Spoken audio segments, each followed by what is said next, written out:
estos fines pertinentes. Entonces, estamos grabando. Muy bien. Entonces, no sé, los chicos de la PUSE si ya les aparece en el banner la materia. Jero. Mauricio. Buenas tardes, profe. A mí ya me sale la materia y todo lo que está subido ahí. ¿Ya te apareció? Ya está. ¿Ya viste tu nota? Eso no todavía, pero lo demás ya está. Chévere. Entonces, pero ya estamos con todo. Está el aula a tope. Eso nomás. Los que no aparezcan, igual yo tengo todos en el banner. Por suerte, a mí me aparecen todos. Entonces no va a haber problema. Más bien aparece gente que no está aquí, porque al principio eran como 15. Entonces, pero de todas formas vamos a ir trabajando ese tema. Muy bien, nos metemos. Ahora es una clase muy visual, una clase donde quiero que tengamos la oportunidad de participar, de hacer las observaciones entre todos. Habíamos pedido unos ejercicios, así que esta es la única sesión que tiene 2 PowerPoints que también ya están en el aula. Si quieren consultarlos, por ejemplo, les gusta mucho una imagen o lo que fuera, están ya puestos en el aula. Tiene 2 porque es muy grande, ¿no? O sea, la cantidad de imágenes que hemos puesto son muy pesados. Entonces también están los drives colocados ahí. Entonces vamos a Haz de Morir, la representación de la muerte, parte 2, y nos vamos de una. Entonces siempre como tenemos nuestra costumbre, recapitulemos. En uno de los pasajes del libro de Weishaupt más interesantes es cuando él habla de los 3 esqueletos, ¿no? Esta es la imagen que está en el texto, ¿no es cierto?, relacionada a ese pasaje. Estos 3 reyes, estos 3 monarcas que se enfrentan a estas 3 figuras cuando están discutiendo, y ahí surge la frase, ¿no?, de fuimos lo que eres, somos lo que serás. Pongamos algunos ejemplos. ¿Quiénes de ustedes trabajaron alguna imagen que quieran ponerle como ejemplo de estas narrativas, de esta simbología de la muerte? Creo que el Dani tenía una, así que comencemos por el Dani y luego, pues, ahí sí quien quiera. Dani. Hola amigos, mis colegas, perdón, justo estaba en los corres, pero ya. A ver, espérate. ¿Sí puedo compartir pantalla, Leo?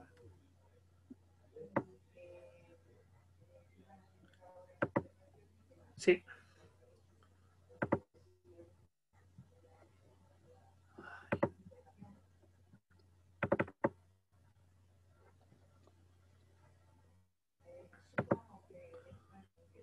A ver.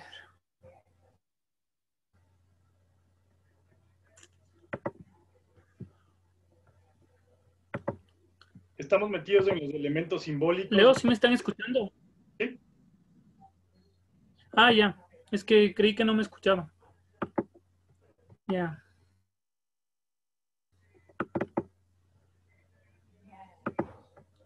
A ver.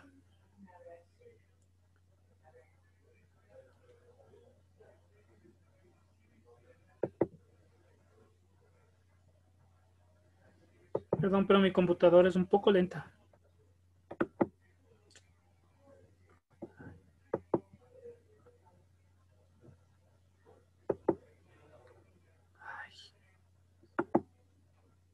A ver, espérate, Leo, no.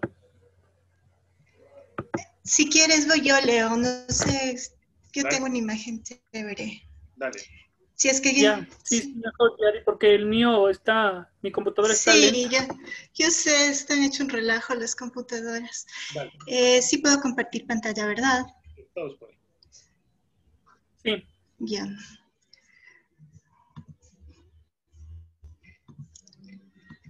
Ya. Esta imagen, ya, ahí está. Buenas tardes con todos.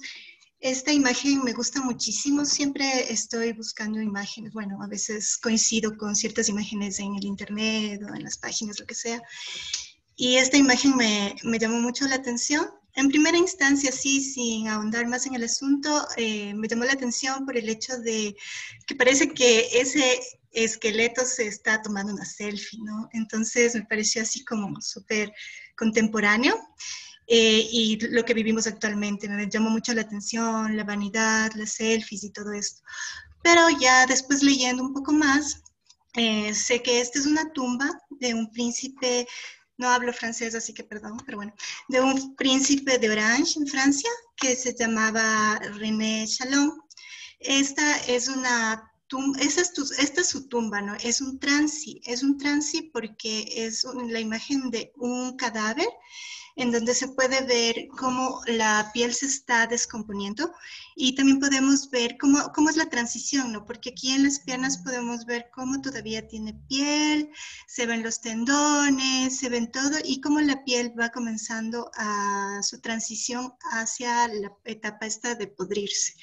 Entonces aquí podemos ver cómo la piel se está desgarrando, llega incluso a las costillas y esto también es muy hermoso en la parte anatómica porque está perfectamente ubicado todo lo que son músculos, los huesos y todo.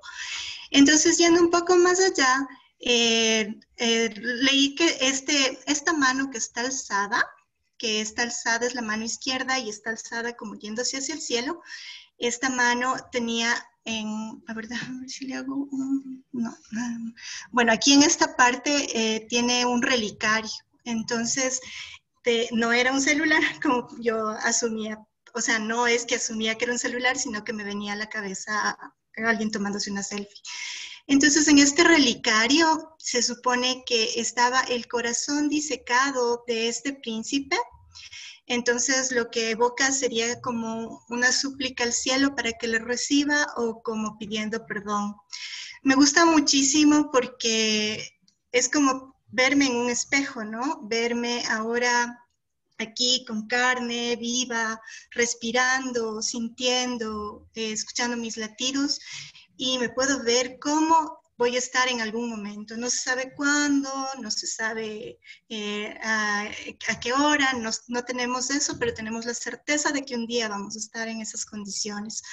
Otra cosa que me gustó mucho es que el escultor, que era un escultor suizo que se radicó en Francia, se llama Ligier, no sé cómo se pronuncia. Este escultor lo hizo en piedra caliza.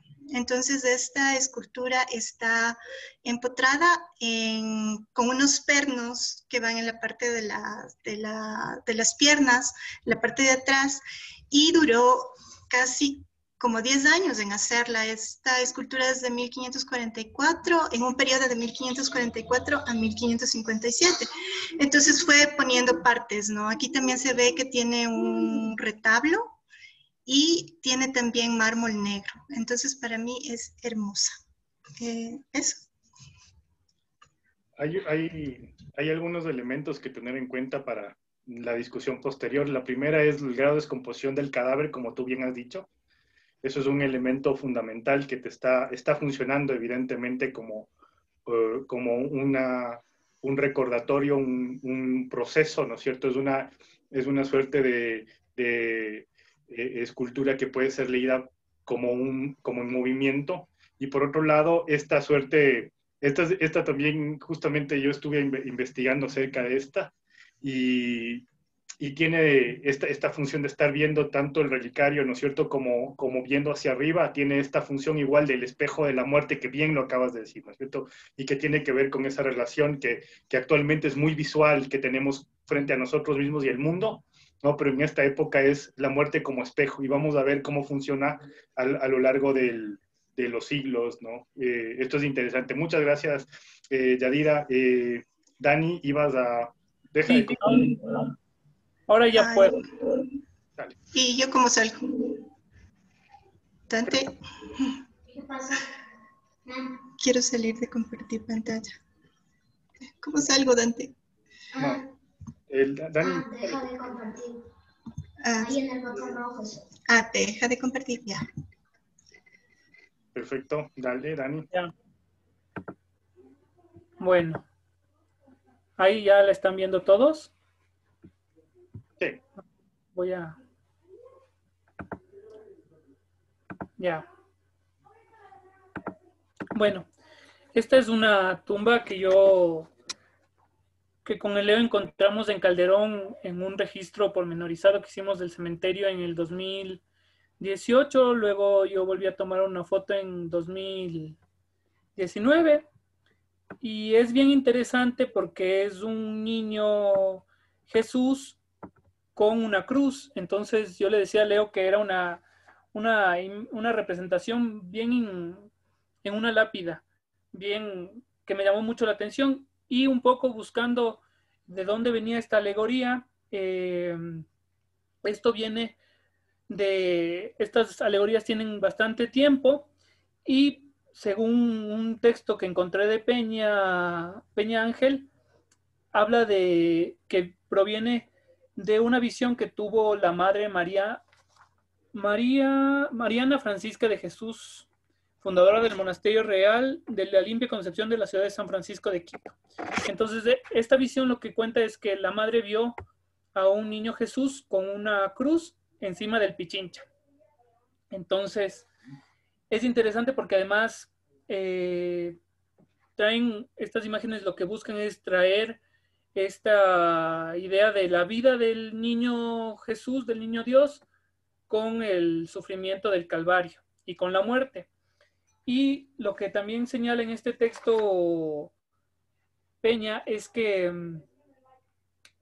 buscan esta dialéctica entre la dulzura y la ternura infantil con la tragedia del drama pasionario. Entonces es un niño de la pasión de Jesús. Entonces es una imagen bastante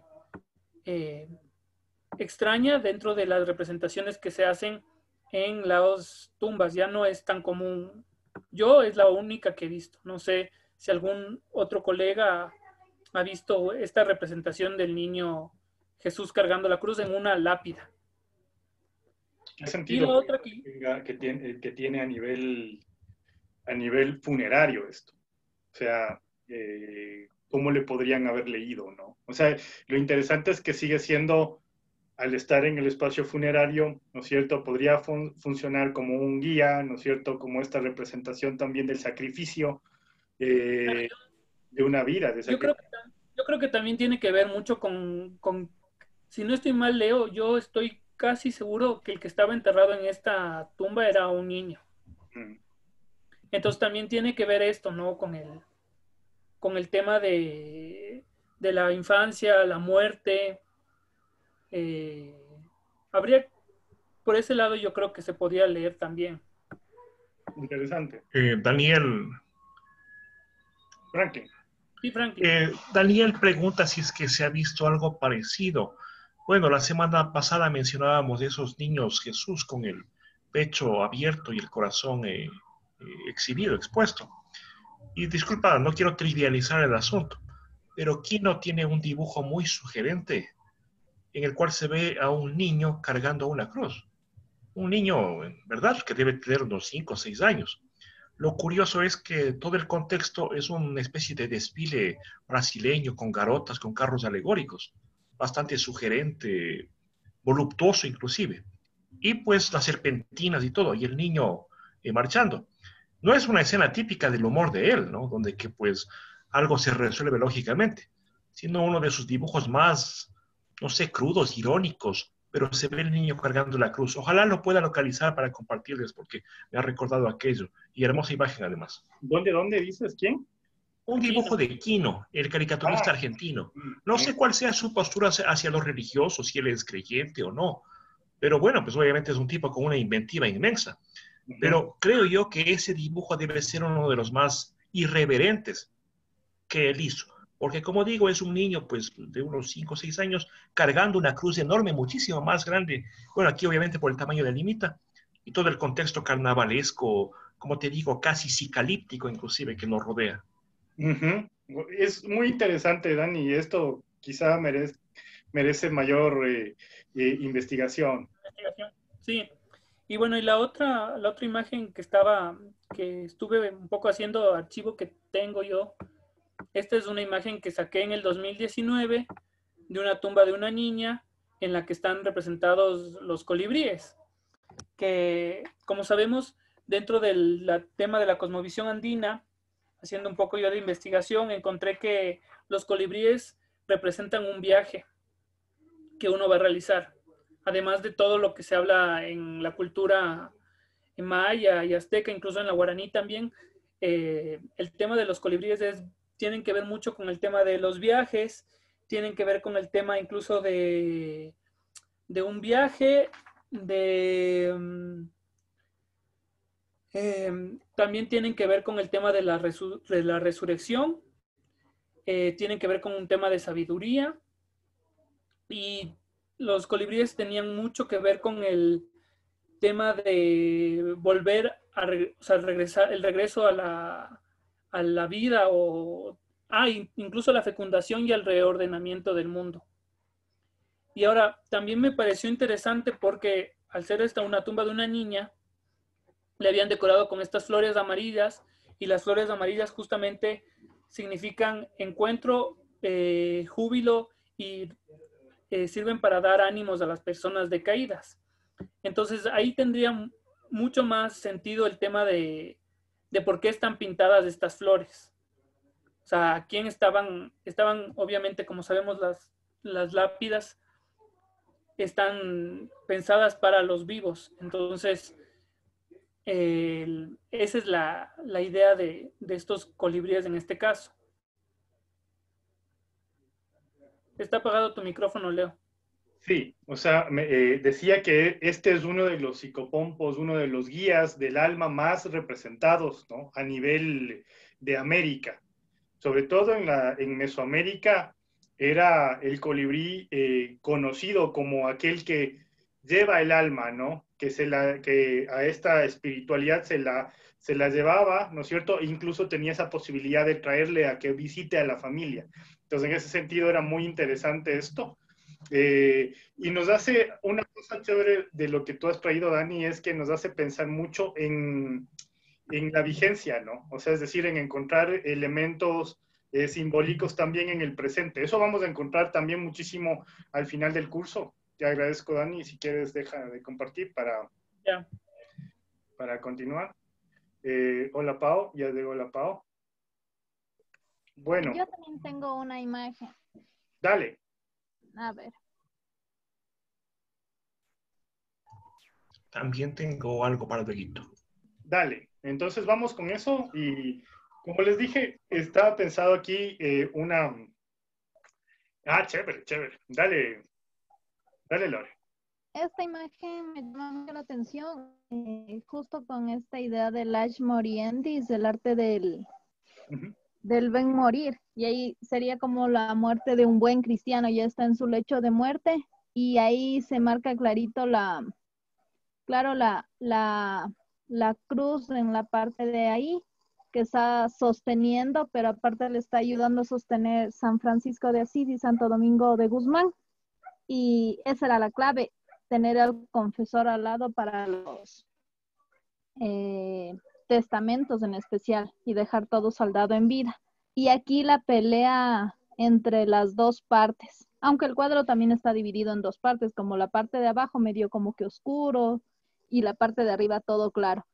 Pero aquí en la parte de abajo, como a la derecha, todos los demonios, y por el lado izquierdo ya peleando San Miguel. Esta parte de aquí esta parte me encanta, porque es como, bueno, mi interpretación es como un cupido de la muerte. Las flechas de la muerte, ¿sí? Eso mismo es. Y aquí ya subiendo el alma, como ya niño. Así es. En la parte de acá arriba. Del cuadro, de quién es. Está en el Museo de Arte Colonial, que es de la Casa de la Cultura.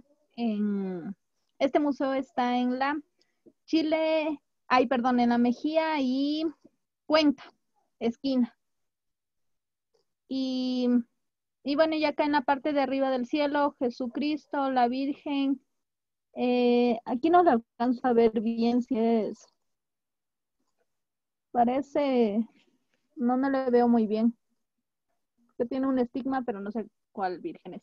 y las virtudes teologales. Entonces, como la interpretación de tienes que aparte tener o practicar las virtudes, que sería la caridad, la esperanza y la fe. Ujú. Y entonces, para tener una buena muerte o ser un buen cristiano. Entonces, visualmente es como muy, muy pedagógica. Muy bonita, ¿sí? Ujú. Y cargada de elementos, como justamente habíamos pedido. Gran elección, Lore. Franklin, ibas a compartir. Ya. Veamos que no me dé problemas la pantalla. A ver,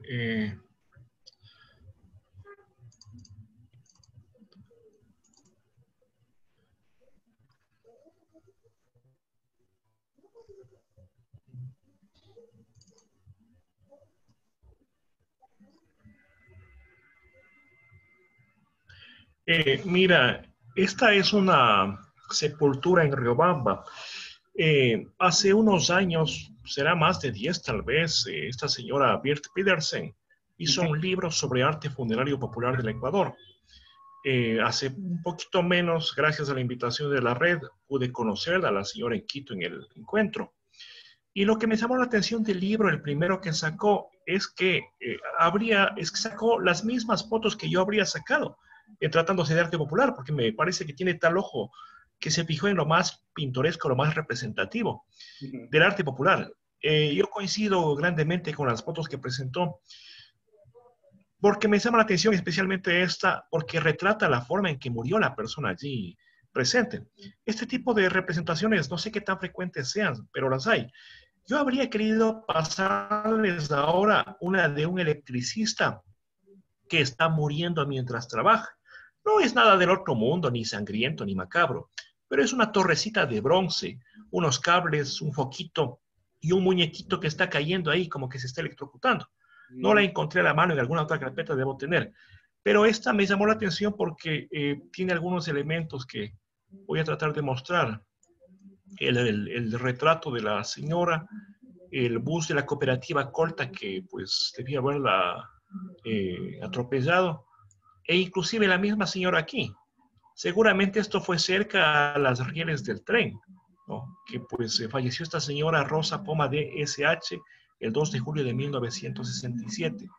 Creo que la otra foto es Franklin, un poquito disculpa, más cerca. creo que no se ve, creo que estás compartiendo la pantalla del explorador. No sé si es que yo veo la pantalla del explorador, no veo la No sé si la fotografía. ven. No. Ábrele a la foto, Franklin. Parece que no se despliega la foto.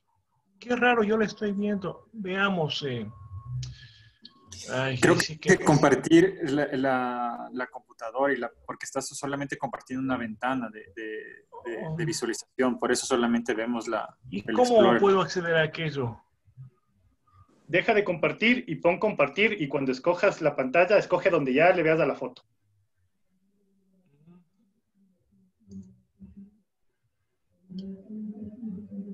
La verdad es que se me... A ver, New Share.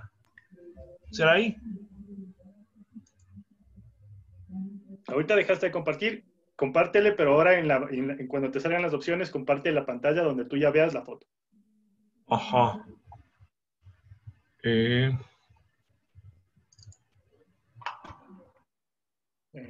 ¿Se ve ahí la pantalla? Va a compartir ahorita. ¿Se ve ahí? ¿Se visualiza? No.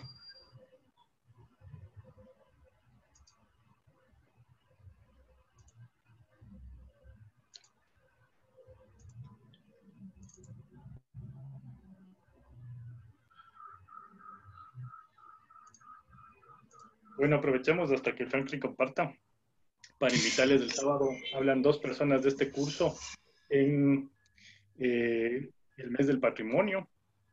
¿El mes del patrimonio es? Wow.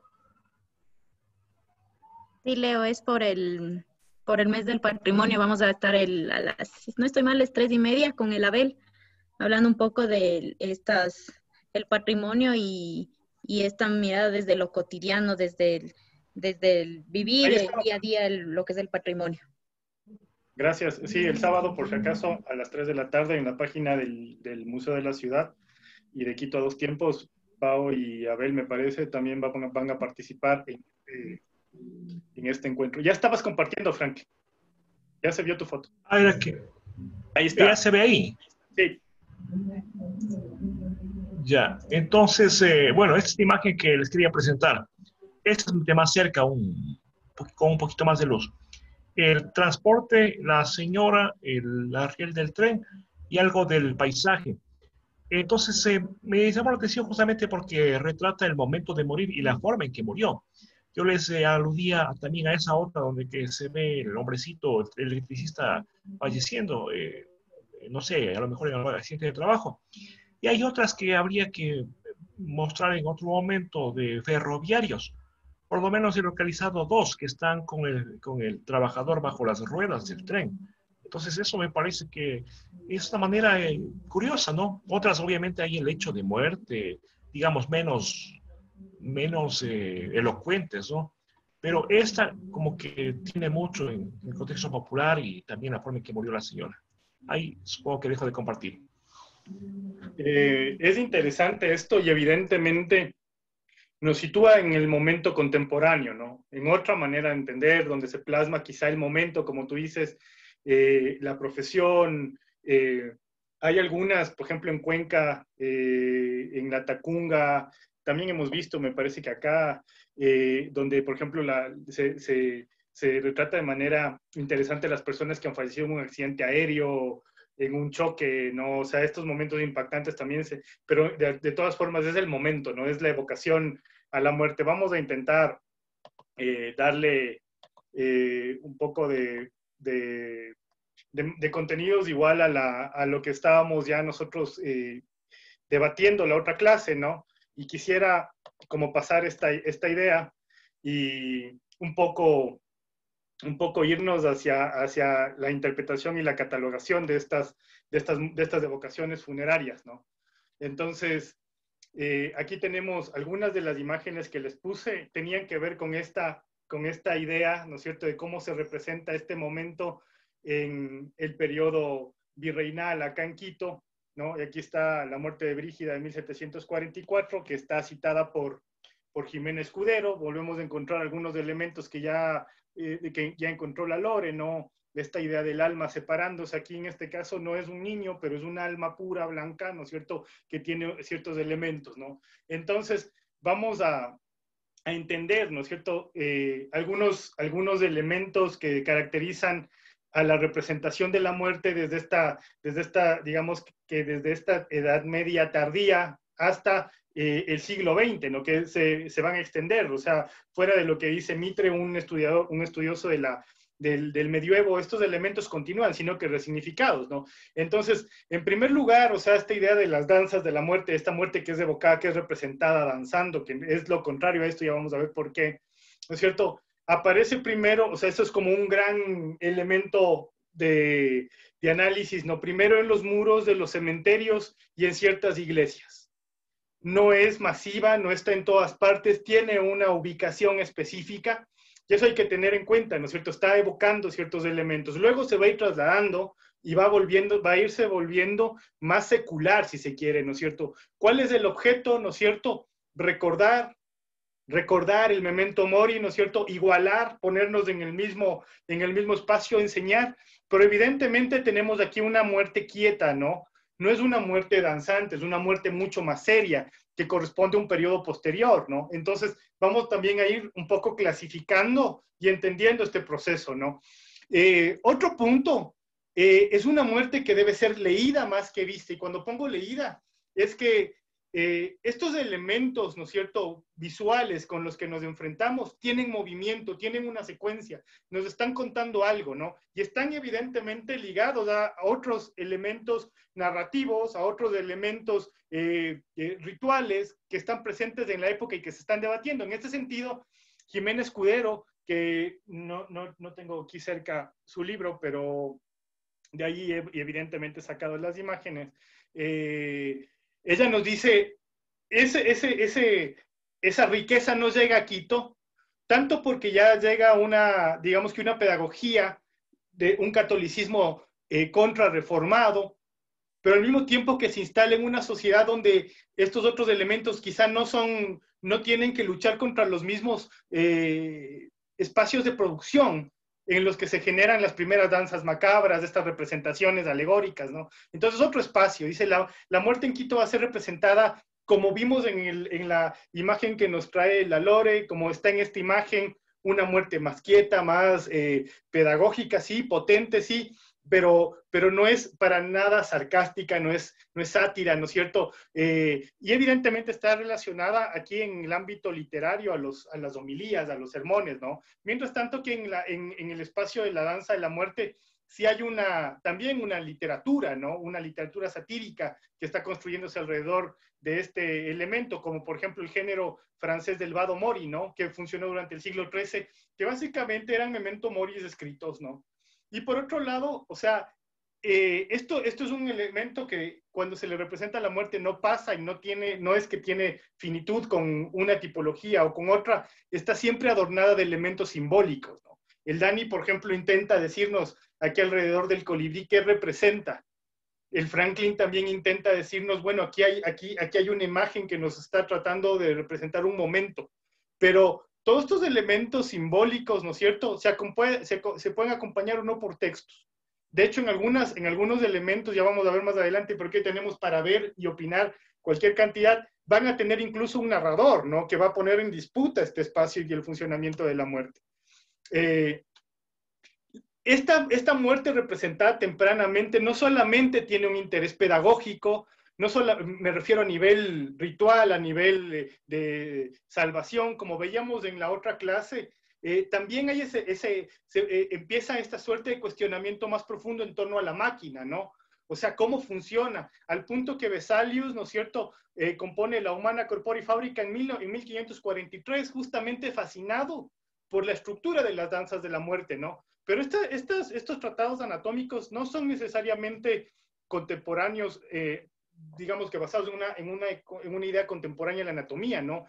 Están cuestionando al mismo tiempo esta idea de el funcionamiento de la máquina también para entender el plan divino. No son meros tratados científicos, sino que pasan a describir una estructura en funcionamiento, pero también dan cuenta de un mundo moral, ¿no es cierto? Otro elemento interesante, aquí ya le vemos, por ejemplo, esto es un tratado impreso, ¿no? En 1499, una de las primeras danzas de la muerte se imprime en Lyon, ¿no? La Gran Danse Macabre, que básicamente hará alusión a estos elementos que se encuentran en los muros, ¿no? Pero lo interesante es que tiene gran éxito, es decir, esta relación entre lo representado y lo escrito se vuelve muy popular, al punto que aquí les traigo otro elemento, ¿no? Aquí tenemos la famosa danza de la muerte de Hoblen, que aquí le vemos retratado. Entonces, él ya piensa una danza de la muerte que, a diferencia de las que vemos en los cementerios que están agarradas y que están efectivamente bailando, ¿no es cierto? Una danza de la muerte más organizada por escenas, donde cada escena está representándonos una historia, ¿no? Por la ubicación, ¿no? Él nace en la Europa del Norte, él no es católico, ¿no? Entonces también tiene un dilema moral aquí la muerte. La muerte no solamente aparece representada danzando, evocando un momento potente, sino que también aparece cuestionando ciertos elementos de la cotidianidad que él critica, ¿no? Como por ejemplo la monja en su cuarto, el papa, el astrólogo, ¿no? Entonces esta muerte que llega y que impacta, ¿no? Que en este caso, por ejemplo, en el de la mujer vieja le vemos ya, ¿no es cierto?, básicamente acompañándole hacia el hecho de la muerte, ¿no? Es evidentemente, y esto plantea también otro elemento de análisis. En 11 años, mejor dicho, durante 20 años, los primeros 20 años, publica en 1538 y en los 20 años siguientes se edita 11 veces. O sea, tiene 11 ediciones posteriores y más de 100 reproducciones de imitaciones, lo que le convierte al género en un género popular. Entonces, esto es muy interesante de analizar porque estamos analizando todo un fenómeno para la época, un fenómeno muy popular, ¿no?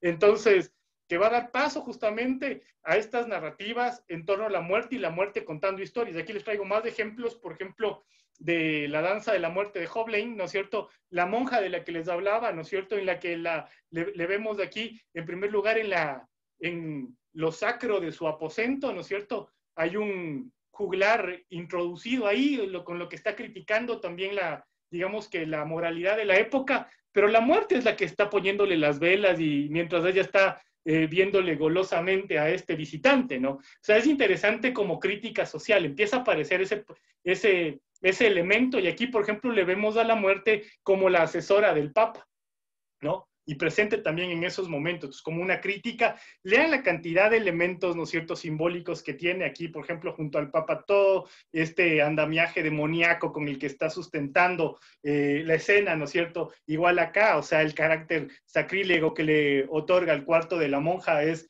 muy interesante porque el género se empieza a formar, ¿no? Pasa de los cementerios a la prensa y en la prensa empieza a circular ávidamente. O sea, esto es seguramente algunos de los cuadros que encontré eran ya de reproducciones del siglo XVII, XVIII, o sea, se sigue imprimiendo, ¿no? Se sigue y sigue causando mucho impacto, quizá resignificando, pero está continuamente llamando la atención y evocando ese atractivo que tiene, ¿no? A finales del siglo XVIII y durante el siglo XIX, este elemento se convierte en un elemento alegórico.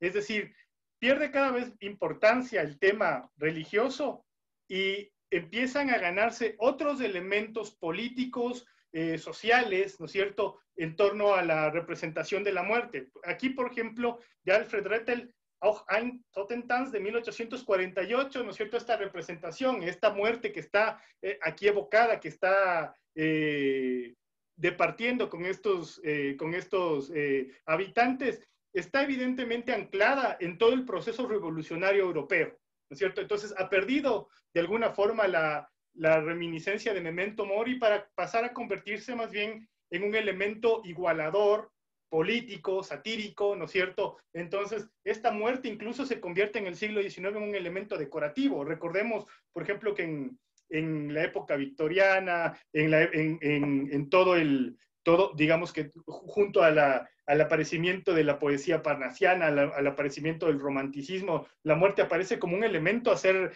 narrado, a ser descrito, ¿no es cierto?, a ser atesorado, incluso fragmentos, pedazos de cuerpos se convierten en joyería, en fin, ¿no? Entonces la muerte, como les pongo aquí, la muerte seduce, la muerte es política, esa muerte se ha convertido en un elemento satírico potente, ¿no es cierto? Entonces la muerte no tiene miedo ya, no con el carácter, digamos que tan sacro anterior, sino que aparece junto al obeso, al borracho, quitando el hueso al pobre, aparece cuestionando de alguna forma la estructura social, ¿no? Entonces vamos a ver una transición de estos elementos de representación entre la salida de la Edad Media, la consolidación de la modernidad y el tránsito del siglo XVII, XVIII, hasta el siglo XX, ¿no? Como por ejemplo ustedes han podido poner ejemplos en esta misma clase.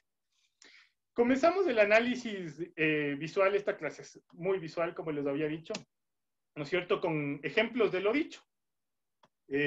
Cuando quieran, yo creo que cada 2 o 3 diapositivas, pues abrimos el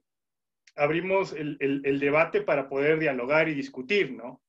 Este es uno de los, así serían, ¿no es cierto?, de los primeros grabados de la danza de la muerte que aparecen representados en las paredes de los cementerios y las iglesias, de donde efectivamente estaban ubicados, ¿no? Aquí nosotros podemos ver toda una gran narrativa, los esqueletos juntos de las manos, que eso va, como les dije, a romperlo Hoblein, pero están justamente en esta suerte de integración con la vida comunal, están cuestionando de alguna forma tanto el sistema político como el sistema sanitario de la época, están anclados en eso, ¿no? Esta particularmente es una danza de la muerte que data de 1470, ubicada en la abadía. Yo tampoco hablo francés, ¿no? Entonces la Chassée de Dieu está en Auvergne, no sé cómo se pronuncie, pero es una danza de la muerte francesa, ¿no? De más o menos la estructura que debió haber tenido aquella de la que nos habla muchísimo el Besheim, ¿no? La del cementerio de los santos inocentes,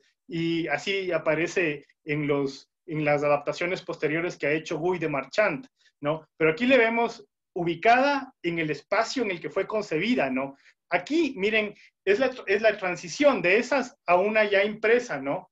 O sea, es una danza de la muerte ya sacada de una reproducción de 1861, pero quizá la original estuvo o fue ejecutada en el siglo XV o XVI. Hay que entender que muchas de esas danzas de la muerte que estaban plasmadas en espacios físicos, ¿no? Como frescos en paredes de cementerios, etcétera, fueron destruidas con el paso del tiempo. También las nociones respecto al respeto a los muertos, al culto a los muertos van cambiando y esos elementos como que quedan desclasados. Pero aquí, por ejemplo, le vemos a una danza de la muerte que nos recuerda a la que vimos la otra clase, la de Guy de Marchand, que se basaba en la del cementerio de los santos inocentes, ¿no? Le vemos aquí a una danza de la muerte también activa, ¿no es cierto? Con algunos elementos narrativos importantes a nivel visual. Por ejemplo, en este caso no se trata de cuerpos esqueléticos, ¿no? Sino de lo que hablaba Yadir hace un momento, esta suerte de seres descarnados que están de alguna forma intentando igualar, llevando a príncipes, a sacerdotes de la mano, ¿no es cierto? Entonces, esta ya es una reproducción de 1861, está impresa, ¿no es cierto?, muy popular en la época del romanticismo, en la época victoriana, este tipo de elementos, ¿no? Entonces tienen ese valor simbólico que se va construyendo. Veamos aquí, por ejemplo, es interesante otra vez la aparición de la momia, ¿no? No del esqueleto, sino del cuerpo descarnado, ¿no es cierto? En este caso, por ejemplo, es la danza de la muerte de Peter van der Vogt. Más o menos es un elemento visual también del siglo XVI, y es interesante porque aquí encontramos algunos elementos de análisis, ¿no? En primer lugar, están utilizando los elementos distintivos, ¿no es cierto?, que usaron en vida, e incluso llevan emblemas, ¿no es cierto?, que hablan de la inmortalidad. Pero al mismo tiempo, ¿no es cierto?, estos elementos han caído al suelo, ¿no? O sea, es de alguna forma, nos da a entender acerca de la futilidad de los logros materiales, ¿no? Si nos fijamos bien, entre las piernas van a haber serpientes, ¿no es cierto?, van a haber elementos que nos hacen, que están relacionados con llevarse a la tierra las cosas, ¿no? Entonces aquí vemos enfrentados, ¿no es cierto?, a príncipes y religiosos, y en otra escena de la misma danza de la muerte vemos a los banqueros, ¿no? Entonces, estos son cargados de elementos simbólicos, ¿no es cierto?, como el dinero, ¿no es cierto?, pero un dinero que también aquí le hemos desparramado hacia abajo. No sé si quiere alguien opinar.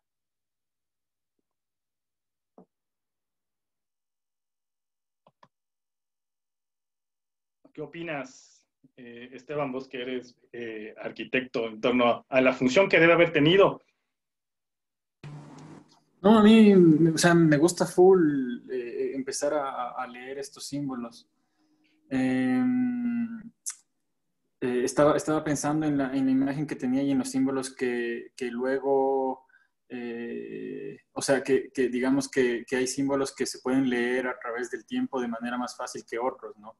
Y hay lenguajes que empiezan a cambiar y que empiezan a ser un poco más difíciles de leer para el común de la gente, como yo, que en mi imagen había símbolos que no sabía o que no podía interpretar del todo, pero por ejemplo ese que vos muestras del dinero en el piso y de las cosas está como mucho más universal y directo, ¿no?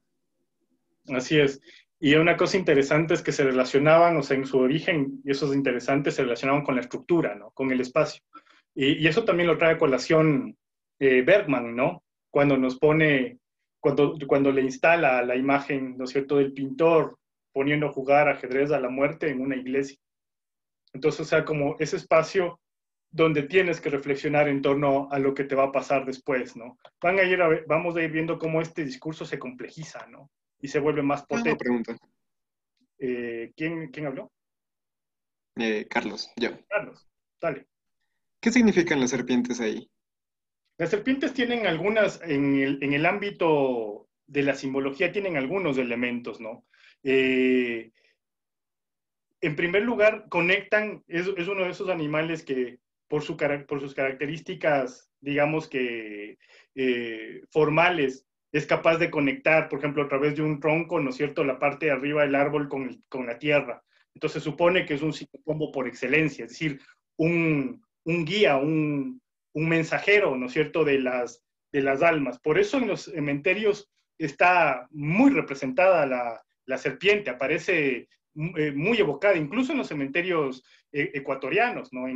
En San Diego existe, hemos encontrado en el Batán, en algunos cementerios aparecen las serpientes porque tienen esa característica, ¿no? Pero aquí también puede ser usada como una sátira política, es decir, no solamente está representando a personas en tránsito, es decir, no está solamente guiándote hacia la muerte, sino que también la serpiente como un símbolo de la traición, ¿no es cierto? Como un símbolo de que estas personas, tanto papas y príncipes como banqueros y comerciantes, pues están viviendo una vida de traiciones y de engaños, ¿no? Pero sin embargo, evidentemente en este caso es una danza de la muerte muy, muy, muy crítica, muy política, ¿no? O sea, y así se va a ir transformando continuamente. Recuerden que tiene dos niveles, ¿no? El primero es asegúrate que te vas a morir, pero lo otro es, o sea, ¿para qué quieres saber eso, no? Entonces ahí hay una disputa en torno a el alma y la salvación, pero por otro lado el tema de la transmisión de los bienes, de la injusticia,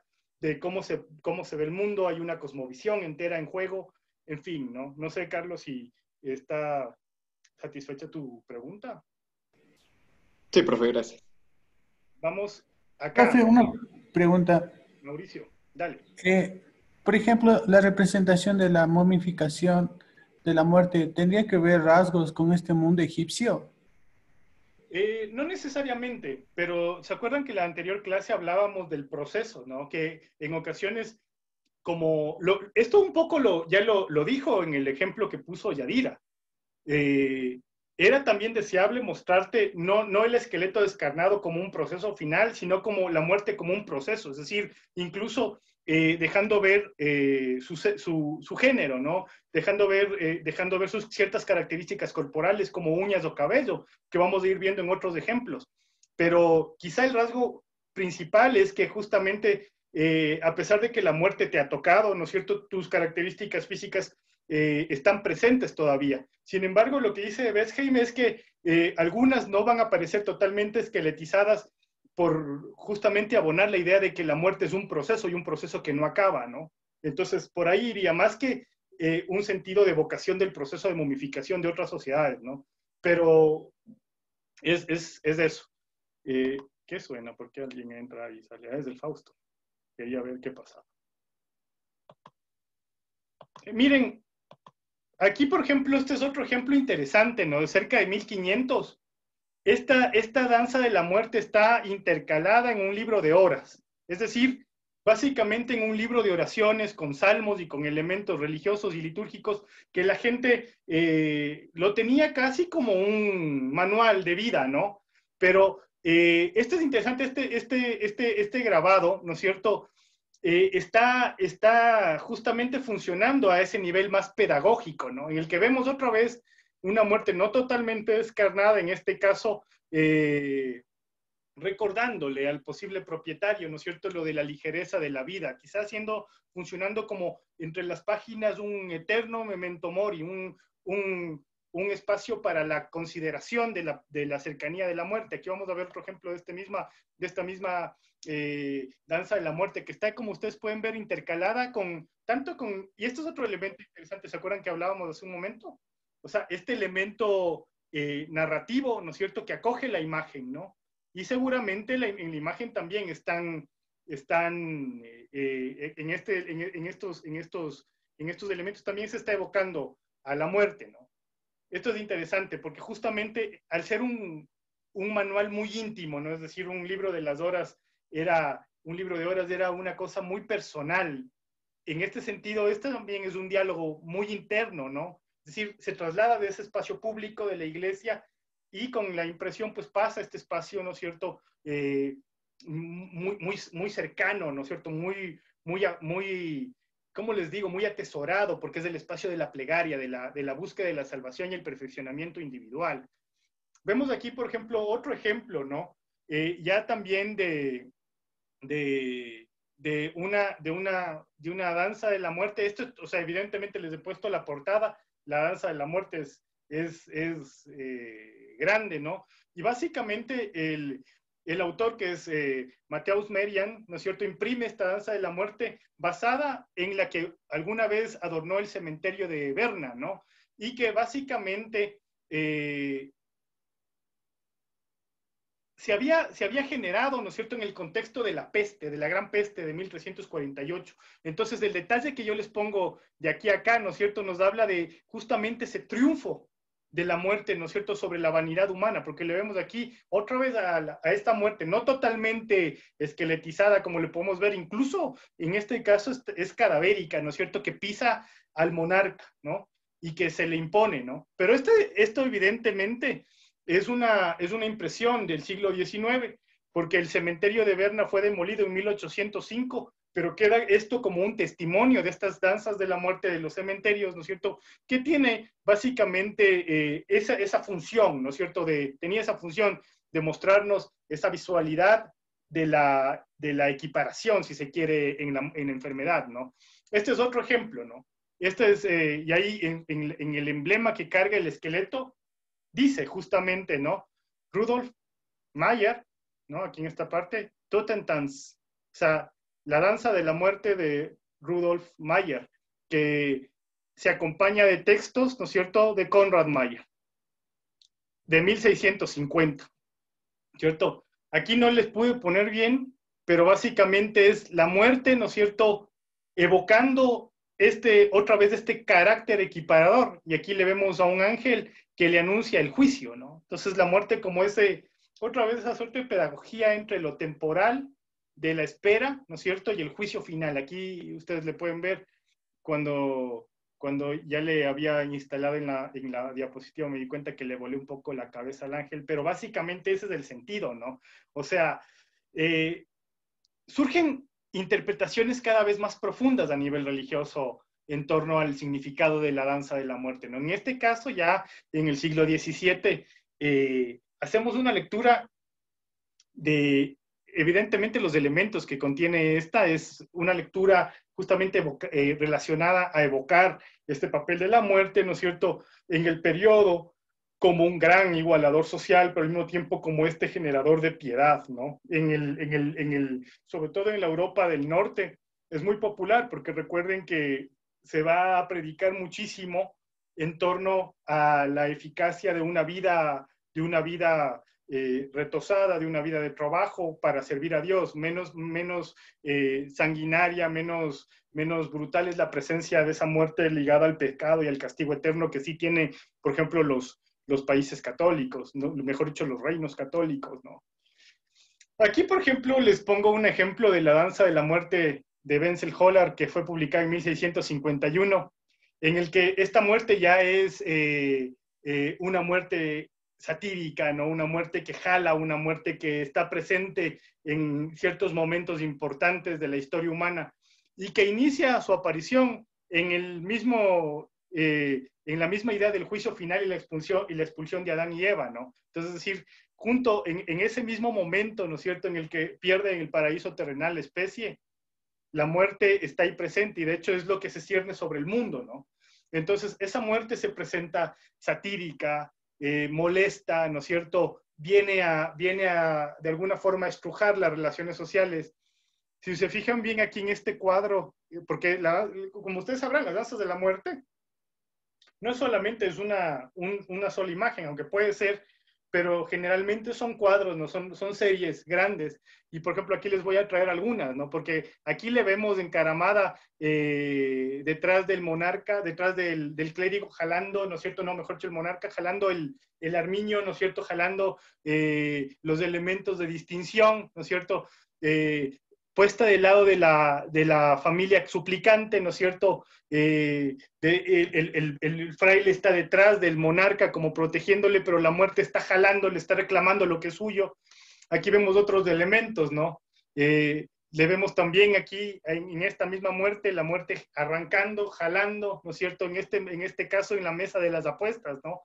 Peleando junto con los demonios, viendo quién se lleva. Es una imagen muy plástica. En este sentido, quería proponerles justamente esta idea de que en su momento debió haber sido leída, o sea, de que esto es una trama completa, ¿no? O sea, tiene acción, es casi, yo pienso que es casi equiparable a la idea de un cómic contemporáneo, es decir, una suerte de antihéroe, ¿no? O sea, es decir, esta muerte no es del todo mala, ¿no? Es la que de alguna forma se enfrenta al príncipe, se enfrenta al clero. Miren aquí, por ejemplo, en el carácter pedagógico, en la mesa del apostador, ¿no? Debatiendo con el demonio de la avaricia, en este caso, ¿no es cierto? Intentando llevárselo. Veamos estas otras dos imágenes, ¿no? Aquí, por ejemplo, en la casa del banquero, en la casa del comerciante, pues llega ella a equiparar, ¿no? Se le está llevando las pertenencias de manera descarada, no tiene cómo hacer nada, sabe que ha llegado el momento.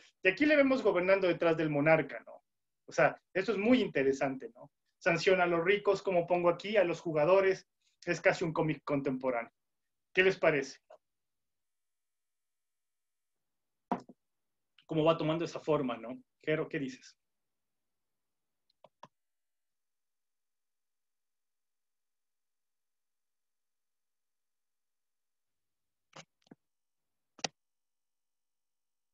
Jero. El Jero creo que no puede conectar su micrófono. Amigo, tengo una pregunta. Dime. ¿Qué sentido puede tener alguna, no sé si pero alguna connotación moral en la que justamente lo que trata es de controlar ciertos comportamientos de, qué sé yo, pecadores, borrachos, no sé? Sí, esa es la finalidad. De hecho, en esta época, tanto la que llega acá, o sea, mejor dicho, tanto esa muerte pedagógica muy basada en las ideas del Concilio de Trento, que llega acá, que es muy fuerte, como estas danzas satíricas tienen un evidente marco moralizante, ¿no? Y lo vamos a ir viendo. Ese marco moralizante quizás se va a perder a fines del 18 y comienzos del 19, ya cuando se vuelve total una sátira, una alegoría, ¿no? Pero en este momento, claro que es. O sea, y yo cuando pongo esta idea de que o sea, porque si le lees, quizás lo que voy a hacer es poner en el aula toda la danza, ¿no es cierto? Toda una, por ejemplo, puede ser esta misma o la de Hess, que me parece graciosísima, toda la danza completa, ¿no? Para que intente uno hacer esa lectura, ¿no? Entonces, yo supongo que como bien lo dijo la Lore también en el caso de la imagen que trajiste, o sea, tiene esa posibilidad de que el que se para abajo, sea letrado o no, ¿no es cierto? Hace una lectura del proceso, ¿qué te está contando, ¿no es cierto? ¿Qué está diciendo? Entonces, también recordemos que estas que hemos visto están ubicadas en la Europa protestante, no es típico ni es común en la Europa católica ni en América católica. Acá va a ser absorbida esta muerte satírica después, ¿no? Y eso es lo que dice Wertheim en la segunda parte de su libro, cuando él dice que la danza de la muerte se seculariza, ¿no es cierto? Y más o menos en el siglo XIX, principios del XX, empieza toda esta construcción política de la muerte en México, que también es la hipótesis que sostiene Claudio Lomnitz, ¿no? Que no es ni mucho menos ancestral, es esta suerte de vinculación del pueblo mexicano con la idea de la muerte, sino que es una representación ya contemporánea, ¿no? Es una representación que de hecho se ancla en la violencia de la Revolución Mexicana. Entonces, en este sentido también, Leo. para Jero, dame un ratito, en este sentido, para también como poner un elemento más a tu pregunta, es interesante o sea, el análisis, ¿no es cierto?, de la grafía, del movimiento de la danza de la muerte en relación con la sociedad y el contexto que la produce. Entonces, eso es sumamente importante, pero por ahí va la cosa, siempre es pedagógica. De hecho, en la otra clase decíamos, es el símbolo más universal, uno de los símbolos más universales, o sea, la calavera indica algo, ¿no? En Melanesia y en China y aquí también, o sea, entonces es un símbolo muy potente. Jero. ¿Ya me pueden escuchar? Sí, Jero. Sí, me salía que estaba con problemas. Sí, o sea, en referencia a cómo es que la muerte aparece detrás del monarca o robándole el dinero al banquero. Lo que yo estaba diciendo es que es una figura muy ecléctica. puede acompañar a cualquier personaje y asimismo la muerte puede adquirir la forma de cualquier personaje. De hecho, yo tenía una imagen que quería compartir sobre la muerte como un guerrero. Claro, pongámosle. ¿Se le ven? Entonces, creo que no hay nada más casi que sinónimo con la muerte como la guerra. Sí. Entonces, esta representación que es de finales del 19, principios del 20, que recoge elementos medievales y que demuestra es la guerra, la muerte está presente en la guerra. Y yo he visto representaciones de la muerte en que se le muestran o bien como guerrero o bien como segador de vidas. Entonces, mi punto es que la muerte es como una plastilina simbólica. A eso quiero ir, porque está en todos lados. Entonces, al estar en todos lados, puede ponerse cualquier máscara, puede ponerse cualquier traje. Es muy... Creo que y además es como una fuente constante para los artistas de representar quizás un rechazo a la guerra o un rechazo a los sistemas sociales en los cuales vive, por ahí la connotación negativa que tiene la muerte. Más aún la muerte en la guerra, que es una muerte prematura.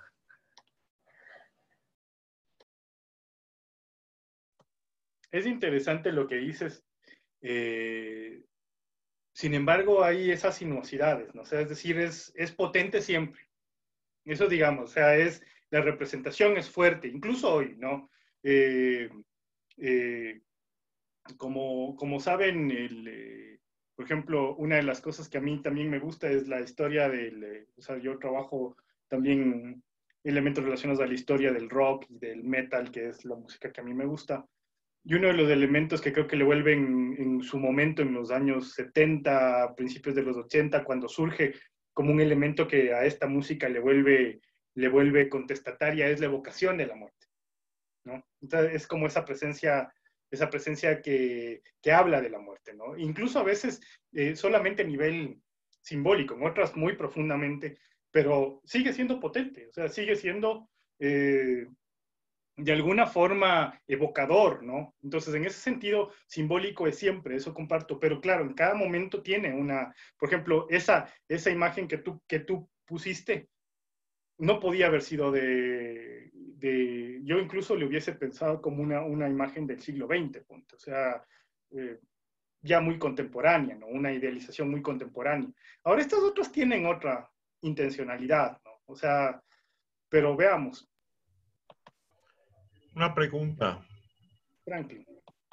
De pronto también me estoy saltando un poco en el tiempo, pero yo recuerdo en mi niñez que había un consultorio médico de un doctor que tenía un cuadro, a lo mejor una pintura, un óleo, donde se ve un esqueleto, un médico y una muchacha desnuda, y no sé si es que muerta ya, pero es como que se la disputaran, ¿no? Entre el médico y el esqueleto. Luego esos mismos motivos, digamos lo que simplificados como dibujo, eran parte de un rótulo de un famoso médico que también había, no el mismo, sino otro. No sé si tienes alguna noción de quién pintó algo así, esta alegoría de el médico, la muerte y... Sí, no, sí. Y de hecho, gran parte de estos elementos, o sea, que estamos ahorita analizando, provienen de una recopilación, ¿no es cierto? En la que también, o sea, digamos que de alguna forma se pueden leer temáticamente ciertos elementos relacionados a la representación de la muerte.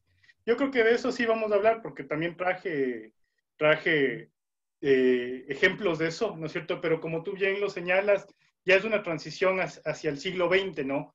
Cuando la idea de la enfermedad, me parece a mí, también se ha convertido o mejor dicho, ha cambiado su componente simbólico y se ha convertido ya no en un castigo divino, sino que más bien el médico es como aquel mediador el médico se convierte también en ese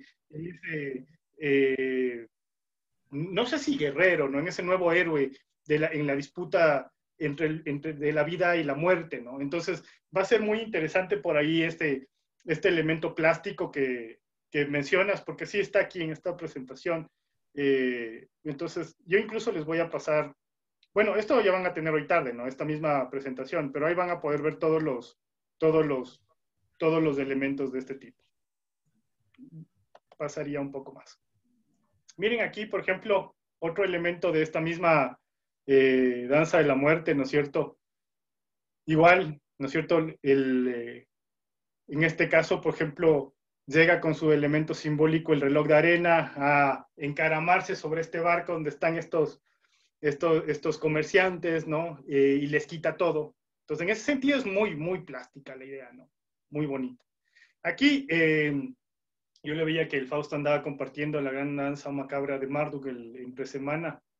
En la semana por ahí estaba compartiendo en sus redes sociales. Entonces, esto es como muy, muy interesante, ¿no? O sea, encontrar estos elementos que no solamente eran visuales, sino que también tenían una contraparte narrativa. En este caso vemos que básicamente están basados esta danza de la muerte en los grabados de Guyot Marchand, ¿no es cierto? Guyot Marchand también, como se le dice en algunas fuentes. Pero lo interesante es que aquí aparece toda esta suerte de relatos, ¿no? Vinculados a la danza de la muerte. Una de las que más me gusta la escribió el poeta Villon, ¿no? Que no sé si puede ser considerada una danza de la muerte, pero sí como una suerte de sátira, ¿no? Esta manera también, así como se le enfrenta plásticamente, también había esta suerte de narraciones que circulaban, ¿no es cierto? Incluso había una en la que decía que la vida del ahorcado es injusta porque el trasero que engordaste en vida va a ser el que te cuelgue en el peso de la cuerda. Entonces, una cuestión muy fuerte, ¿no? Este elemento narrativo, esta recopilación es de Jean-Antoine Garnier de 1728, ¿no es cierto? Los esqueletos de aquí danzan literalmente entre poemas y partituras, ¿no? Entonces ya se convierte en una suerte de elemento más complejo este tipo de publicaciones. Y aquí ya, por ejemplo, en el siglo XIX, en 1808, ya le vemos a la muerte convertida en una sátira social. Lo que le decía a Abel hace un rato, ¿no? Cómo se transforma de acuerdo a la sociedad que le está leyendo. En este caso ha perdido bastante potencia el mensaje de la vida ultraterrena, del memento mori, y más bien se encuentra presente el nivel satírico, el nivel político de la evocación de la muerte. Esta es de Isaac Cruchán, de 1808, ¿no es cierto? La muerte es casi un cómic. La muerte está desestructurando las estructuras sociales, ¿no? Es la misma época, ¿no es cierto?, en la que la muerte también en México empieza a retratarse de esta manera más satírica, ¿no? Llegando ya a un culmen muy, muy particular, con Posada y con su generación de grabadores, ¿no? Pero es este espacio, ¿no? Entonces no es una antigua danza de la muerte, pero lo interesante es que aquí estamos analizándole bajo otra óptica, ¿no? Entonces funciona de una manera incluso jocosa, ¿no? Aquí sorprende, es pícara, ¿no? Aquí, por ejemplo, le está rascando el pie, ¿no es cierto? Tiene ese interés, ¿no es cierto? Esa posibilidad, si se quiere, de generar disrupción, ¿no? Y aquí, por ejemplo, esto me pareció muy interesante. O sea, ya también en el siglo XIX, ¿no es cierto?, en pleno auge del romanticismo, estas danzas de la muerte también podían ser evocadas como objetos o fetiches de colección. O sea, ha perdido su carácter terrorífico, ha perdido su carácter aleccionador, y de hecho pasa a ser, ¿no es cierto?, una suerte de colección, una suerte de elemento vistoso. Aquí, por ejemplo, estas son de Anton Son, de 1822, y como vemos, o sea, toda la danza de la muerte va a ser construida en figurillas y va a tener efectivamente, por ejemplo, la idea esta de que es el personaje en vida y su muerto, ¿no? Entonces aquí, por ejemplo, dice Der Herzog, que sería el duque, ¿no? Y Totzum Herzog, ¿no? Que sería el muerto del duque, ¿no? O el muerto que va a ser el duque, ¿no? Entonces, de alguna forma, este lenguaje plástico se ha trasladado ya también a este elemento también comercial, ¿no? Aquí le vemos, por ejemplo, Die Malerin y de Totsur Malerin, que sería la pintora, ¿no es cierto? Y el esqueleto, la muerte de la pintora, ¿no? La pintora y su muertita, como les pongo. Pero entonces me parecía como muy interesante encontrar esta idea ya en una evocación de la danza de la muerte, pero en otro tiempo, ¿no? Aquí le vemos al Kaufmann, que sería como el comerciante del Kaufmann, y aquí, por ejemplo, le vemos la muerte también cuestionando ese carácter temporal, ¿no? Aquí está el joven y la muerte del joven, ¿no? El joven no se salva de la muerte, ¿no? Pero lo interesante, como les digo, aquí más allá de la representación y a mí me encantaría tenerlas, ¿no? Pero es justamente eso. Se convierte también, esa alegoría que vimos ahí plasmada, se convierte en un fetiche, ¿no? Aquí también en el siglo XIX aparece uno de los elementos que ya trajo a colación Elvira, y tiene que ver tanto con la sátira como con esta evocación de la futilidad y de la belleza, ¿no? Entonces, son también danzas de la muerte basadas en los frescos que nosotros hemos encontrado en los cementerios, pero con características interesantes, ¿no? Aquí le vemos a la muerte reflejándose en el espejo de la doncella, ¿no es cierto? Como una crítica que vamos a ver un poco más adelante también. O sea, esta muerte de la doncella, este espejo de la muerte, ¿no es cierto? Pero por otro lado, un tema que llama mucho la atención en las danzas de la muerte es la presencia de lo que en inglés se llama el fool, ¿no? El bufón, le traduciría yo, pero es el único tonto que siempre sonríe al ver a la muerte, dice. O sea, esta evocación de que incluso hay un espacio para la risa, pero no es digamos, muy común, ¿no? Aquí le vemos a la misma muerte. Esto es, por ejemplo, lo que te decía Mauricio. Mira, que aquí se ve a la muerte con ciertas características que denotan en este caso que es una mujer, ¿no? Tiene todavía su cabello, no está totalmente descarnada. Acá está con su sombrero, también es un ella, ¿no? Pero que aquí en este caso aparece bailando con la mujer embarazada, que en este caso es una reina, ¿no es cierto? Y con el bebedor de cerveza, ¿no es cierto? Entonces, continúan con ese carácter moralizante, pero digamos que desde una óptica más secular, ¿no?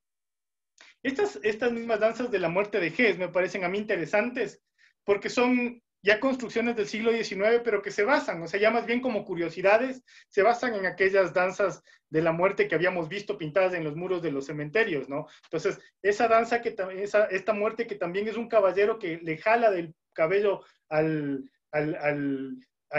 cruzado, al templario, ¿no es cierto? Esta muerte que se lleva al sacerdote, pero esta muerte que es capaz de equiparar todo, ¿no? Entonces, por ejemplo, aquí les pongo la muerte con el borracho nuevamente, ¿no es cierto? Esa sanción moral. Y aquí incluso la muerte es para todo. Esta muerte aparece cortando la cuerda que le une al amo con su perro, ¿no? Entonces, en este caso, la muerte aparece llevándose al animal también, ¿no? O sea, es decir, llega para todos. O sea, miren, en este caso es muy interesante, ¿no?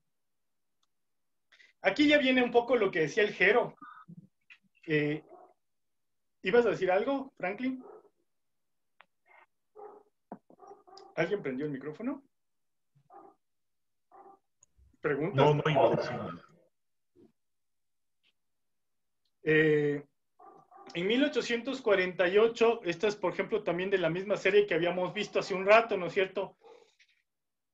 Auch ein Totentanz, o sea, otra sería algo así como otra danza de la muerte, ¿no es cierto? Esta danza de la muerte ya no aparece esta muerte evocando estos elementos relacionados con las maneras de comportarse o las maneras de ganarse los espacios del más allá, sino aparece como una muerte que está cuestionando el presente, el aquí y el ahora, en este caso,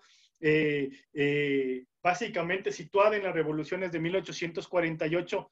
Esta muerte, ¿no es cierto?, viene a recordar la brutalidad de la guerra, la brutalidad de la enfermedad y del deceso, ¿cierto? Esta ya no es una muerte satírica, es una muerte altamente evocativa, ¿no es cierto? Entonces pasa a ser un género crítico, ¿no? Entonces, ¿qué está haciendo? Como dijo el Jero, aquí también le vemos a la muerte coronada de laureles, porque la muerte es la que gana, ¿no? Es la vencedora en la guerra, ¿no? Otro ejemplo del siglo XVII, ¿no es cierto? Todavía vamos a comparar esta actitud moralizante, ¿no? Del hombre rico que se enfrenta con la muerte, que equipara, ¿no es cierto? Aquí le vemos básicamente llega anunciándole absolutamente satírica, vestida con su ropa galante, ¿no es cierto? Básicamente le está diciendo que le va a quitar, ¿no es cierto?, sus pertenencias, que no ha servido de nada acumular todas estas riquezas, todo lo que él tiene en ese momento. Entonces esta muerte básicamente es una pintura flamenca, ¿no es cierto? Esta muerte aparece con sorna, ¿no es cierto?, recordándole al rico que ha perdido ya sus pertenencias. Esas no son suyas y no tiene sentido que intente conservarlas cuando la muerte ha llegado. Por otro lado, vemos aquí, por ejemplo, también elementos o elementos relacionados, pero ya, por ejemplo, que no son necesariamente occidentales, ¿no? Sino que en este caso son japoneses de la tradición Hokusai, dibujados por Kiyosai, uno de los más grandes maestros del dibujo y de la gráfica japonesa, ¿no? Donde nos muestra una imagen también satírica de la muerte, ¿no? Donde la muerte está danzando en un espacio abierto, donde la muerte se ha convertido, está retosando, se ha convertido en un reflejo deseable de lo que se quiere hacer y vivir, ¿no? Entonces vemos aquí un elemento visual muy interesante, en este caso de Oriente Extremo, no es occidental, ¿no? Otro elemento también donde está aquí la muerte como elemento moralizante, ¿no es cierto? Preguntaba en la otra clase el Abel si se le puede ganar el ajedrez a la muerte. Parece que aquí en la mesa de dados no, es implacable y de hecho te está apareciendo como un juicio moral súper potente, ¿no?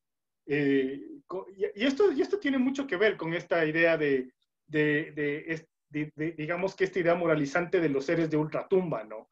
La viuda y los borrachos, los que ven al esqueleto en los cementerios, son una imaginería que todavía ha persistido hasta el siglo XX, quizás está en extinción, pero que todavía es muy común. Miren, aquí le vemos también a la muerte como sátira política, ¿no? En el proceso revolucionario francés aparecen elementos como este, ¿no? Que están hablando de una crítica visual al antes y al después de la revolución, en el que la figura de la derecha en este caso representa un clérigo gordo antes de la revolución, un clérigo gordo, ¿no es cierto? Una nobleza que básicamente tiene al Estado como títere y que se ha nutrido de los campos, y le vemos aquí al pueblo llano, ¿no es cierto?, que es el que ha dado los muertos y el que tiene que trabajar, ¿no? Entonces una potente crítica que vemos cómo se transforma con la revolución ejecutada, ¿no? Entonces, esto evidentemente es una idealización donde el pueblo ya no es un esqueleto, sino que el pueblo es el que manda, la nobleza está obedeciendo, ¿no es cierto? Y el clérigo se muere de hambre, ¿no? El clérigo está famélico, de flaco, ¿no? Entonces, en este caso, volvemos a una representación moral, pero en este caso una representación de la muerte política muy potente, ¿no? Estos casos en los que la muerte aparece como este gran igualador, como este gran escenario, ¿no es cierto?, ya sea por la enfermedad, la guerra, la peste, ¿no es cierto?, son muy antiguos, ¿no? Entonces, si bien vemos las evocaciones de la danza de la muerte de Rather hace contadas diapositivas contándonos una muerte en la guerra, ¿no es cierto? Esos elementos datan de estos cuadros. Por ejemplo, este es del famosísimo Triunfo de la Muerte de Bruegel el Viejo, ¿no es cierto?, en el que la muerte se pasea a caballo, ¿no es cierto?, con su guadaña. Aquí le vemos, no es muy clara la imagen, lamentablemente, pero aquí le vemos. Y aquí le vemos también en otra evocación sobre un caballo flaco, y haciendo de las suyas, ¿no es cierto?, entre los enfermos, ¿no? Entonces, este género se convierte en absolutamente potente a partir del siglo XVI, ¿no es cierto? Y vemos aquí otra imagen muy famosa, una imagen anónima italiana, donde también la muerte con su caballo famélico pisotean, ¿no es cierto?, la estructura social, también una suerte de triunfo de la muerte, ¿no? Que viene en relación con lo que habíamos hablado. Entonces, y que también le vimos de alguna forma vuelta plástica en esa muerte evocada por la guerra, ¿no? Y que le vamos a ver también más adelante. ¿Alguien tiene alguna pregunta? Sí, o sea, más que una pregunta es una reflexión. Dale. En el caso de, o sea, en el caso de lo que es mundano, si se puede decir, uno no se, como que no se hace mucho a la idea de la muerte como tal, per se, porque lo mundano es vida, el trabajo, el cultivo, el día a día es vida. Solo en la muerte, perdón, en la guerra es cuando de verdad creo que de una forma bastante violenta se adquiere conciencia de la muerte. Y eso se refleja en el hecho de que con el uso más extensivo de cámaras de video y de fotografía, se puede captar la muerte como tal en las guerras. Y ya no es necesario tener un ángel cegador que esté eliminando un montón de cuerpos. Yo, por ejemplo, recuerdo una foto, que es más, tengo aquí la foto, pero no creo que sea adecuado compartir. Es en los años 90 hubo la guerra del Golfo y justo cuando se declara el alto al fuego, creo que en 91, 92, tropas de iraquíes estaban abandonando Kuwait por la carretera 80 y no salieron a tiempo. Y eso lo que provocó es que fuerzas estadounidenses bombardeen la carretera 80, que se llamó la carretera de la muerte. Y una fotoperiodista estadounidense va y empieza a tomarle fotos de ese sitio. Y una de las fotos más famosas que toma es la cara el cuerpo de un soldado iraquí carbonizado completamente, que se nota su rostro quemado, sus dientes. Entonces, es de alguna forma, para mí eso es evocativo, pero es la evocación de la muerte en su más real. Entonces, yo creo que en la actualidad, específicamente para hablar de la guerra, es como que ya no hay necesidad de tener la intermediación de algo evocativo. Porque con este tipo de imágenes y con videos podemos ver la muerte como tal. Claro, o sea, verás, el carácter simbólico que tienen estos elementos debe ser leído en su tiempo, ¿no? No tienen la misma eficacia, de hecho no fueron pensados para gente contemporánea. Sin embargo, la muerte aparece, por ejemplo, en múltiples periodos de la humanidad como una gran reflexión. O sea, es decir, no como un momento de reflexión, sino como el gran tema de reflexión, ¿no? Esa es la idea del memento mori, ¿no? Esta idea evocadora que en un momento determinado, por ejemplo, puede ser que no sea la idea de la guerra como es ahora, sino de una sociedad violenta. Alguna vez la Bibi Velasco dijo en algún foro, ¿no? Como que la gente piensa que vivimos en un mundo violento, deberían estudiar el siglo XIX, el siglo XVIII. O sea, la humanidad sigue siendo brutal. Bajo ningún punto de vista quiero que se malinterprete lo que estoy diciendo. Pero estas otras etapas, ¿no es cierto?, han sido también muy dolorosas, ¿no? Es decir, esta gente, por ejemplo, del siglo XVI, del siglo XIII, XIV, está íntimamente relacionada con una muerte que no es una muerte idílica, es una muerte que acontece, que está mermándote a toda la población, ¿no? No es una muerte a la que además le ves, ¿no? Es lo que dice Aries, ¿no? Es una muerte domada, es una muerte que se espera, es una muerte cotidiana. Hacia donde estamos dirigiéndonos, hacia el siglo XIX, se ha producido ya una suerte de transición entre un sistema y otro, ¿no? Vamos a verle una muerte cada vez más lejana, una muerte cada vez más aséptica, más medicada, si se quiere, ¿no? Ya en el siglo XX, y a eso vamos a llegar con la imagen que pide el Franklin.